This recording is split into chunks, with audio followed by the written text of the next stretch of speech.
જય જવાન, જય કિસાન, જય જય શિક્ષિત યુવાન, નારી શક્તિનો જય હો. જય મા ગુજરાત. SN લોક જાગૃત અભિયાનમાંથી પરસોત્તમી બોલું. આજનો વિડીયો છે સ્વયં સંઘનો, એટલે RSSનો, રાષ્ટ્રીય સ્વયં સંઘ. એમણે સંઘ ભાવના નિવાસી વર્ગો શરૂ કરે છે. થયા છે, સારું કહેવાય. 1000થી વધારે માણસોનું 14 વર્ષની ઉંમરનાથી વધારે હોય એ છોકરાઓને આ રીતનું શીખવે છે. સારું કહેવાય દેશ માટે.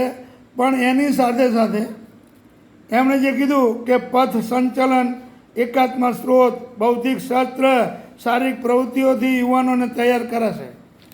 પણ આ તૈયાર કરીને કરવાનું શું? એ જે તૈયારી કરી છે એના વર્ગો તૈયાર છે, બધું બરાબર છે, સારું કામ છે. પણ એ તૈયાર કરીને એનો ઉપયોગ ક્યાં કરવાનો? કયા કારણોસર એનો ઉપયોગ ક્યાં કરશે? આ તમે તૈયાર કરી દીધું બરાબર, પણ એનો ઉપયોગ ક્યાં કરશે? એ વિચાર્યું? એનો ઉપયોગ ક્યાં થશે? RSS વાળા જે છોકરાઓ તૈયાર કરે છે, લાઠીનું બધું બહુ સારું કામ કરે છે, ખોટું નહીં. પણ એની તૈયારી થઈ ગયા પછી એનો ઉપયોગ ક્યાં કરવાનો એવું તો કંઈ બતાવતા જ નથી. આજે માનો કે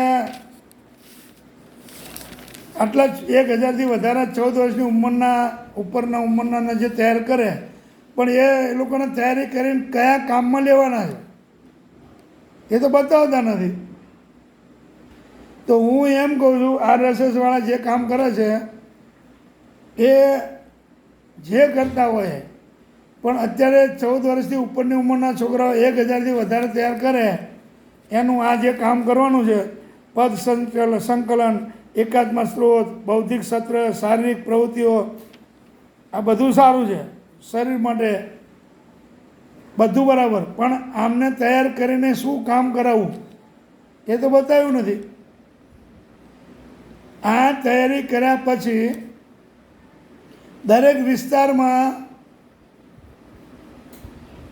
દરેક વોર્ડમાં, દરેક તાલુકામાં, દરેક જિલ્લામાં એની કમિટી બનાવો. જાહેરમાં ખૂન ખરાબા થાય છે, બેન દીકરીઓને લૂંટવામાં આવે છે, પાર્ટીઓને, જે કોઈ પાર્ટીઓનો કોઈ મતલબ નહીં, પણ પાર્ટીના નેતાઓ બહેનોને ચોટલા પકડી પકડી મારવામાં આવે છે.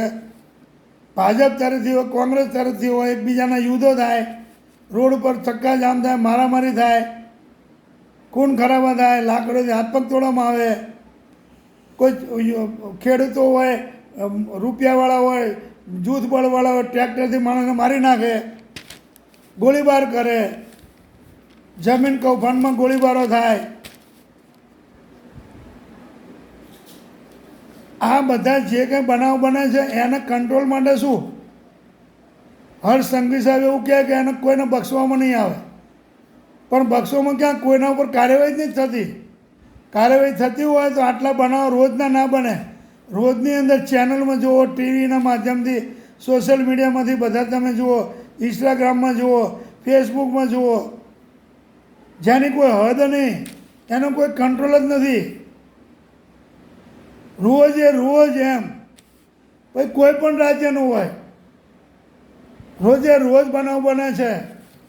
તો આ બનાવ રોકવા માટે સ્વયં સંઘ આગળ આવો.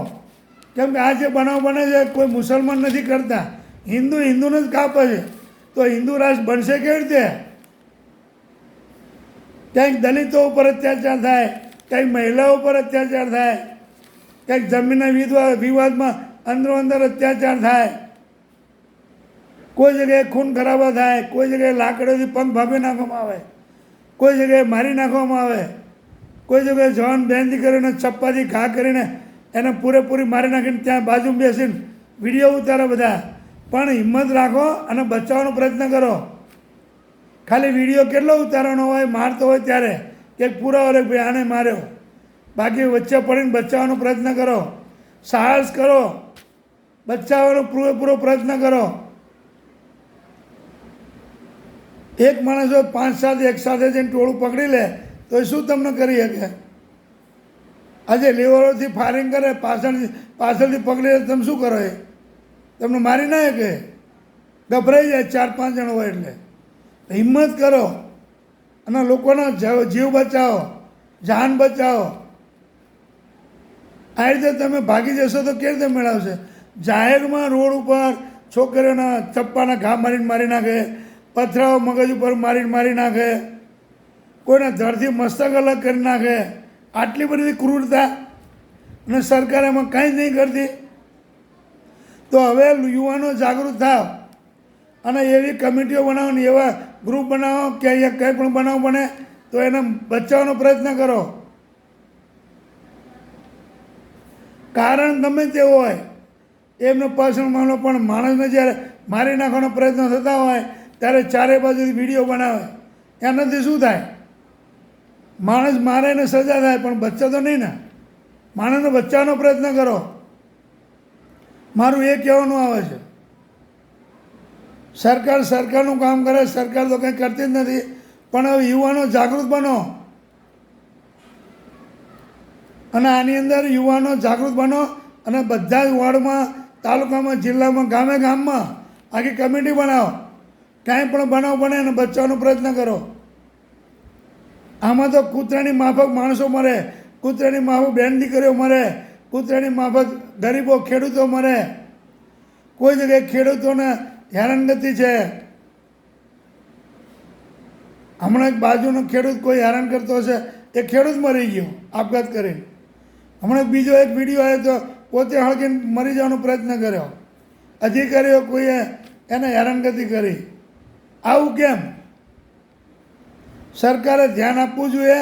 સ્થાનિક પોલીસ તંત્ર પણ ધ્યાન આપવું જોઈએ. પોલીસ પણ બધું પતી જાય પછી જાય છે. નજીકમાં કોઈ પોલીસ જ નહીં હોય એનો પણ સ્કોડ બનાવો, તાત્કાલિક હાજર થઈ શકે એવો. ફોન તો જતા જ હોય, કોઈને કોઈ ફોન તો કરતું જ હોય ને કે આ જગ્યાએ આવો બનાવ બન્યો. એનો સ્કોડ બનાવો, બાઇકોવાળો સ્કોડ કે નાની ગલીમાં પણ જઈ શકે. આવી રીતે કંઈ બચાવ કરો. મોટા વિડીયો ઘણા ખરેખર મને બનાવવાનું મન થાય પણ લોકોનો ટાઈમ નથી. નકર આની અંદર લાંબા વિડીયો બનાવીને મગજમાં ઉતારવા જેવું છે કે ખરેખર આ રીતે થાય છે.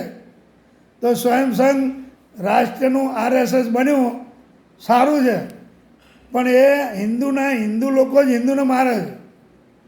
એને બચાવવાનો પ્રયત્ન કરો, મરતા બચાવો. અને સરકારે ધ્યાન આપો, RSSનું કામ એવું સોંપો કે આવા ગરીબ ખેડૂતો, બેન દીકરીઓનું રક્ષણ થાય. અને આવા બેન દીકરીઓ માટેના ક્લાસ ખોલો, કરાટે, જુડો, આવું બધું કરો. અને છોકરીઓને સ્વયંભૂ પોતાનું રક્ષણ કરી શકે એના માટેના ક્લાસ ખોલો. તો આજે બેન દીકરીઓ બચો પોતાની તાકાતથી. અને એમાં તમે રૂપિયાનું બજેટ વાપરો, ફાલતુ બીજા ખર્ચાઓ બંધ કરી દો. આ જરૂરી છે અત્યારે હાલના સમય પ્રમાણે. જય જવાન, જય કિસાન, જય જય શક્તિ દિવાન, નારી શક્તિનો જય હો, જય મા ગુજરાત. આ વિડીયો પૂરેપૂરો શેર કરો, કોમેન્ટ કરો, લાઈક કરો અને ફોલો કરો.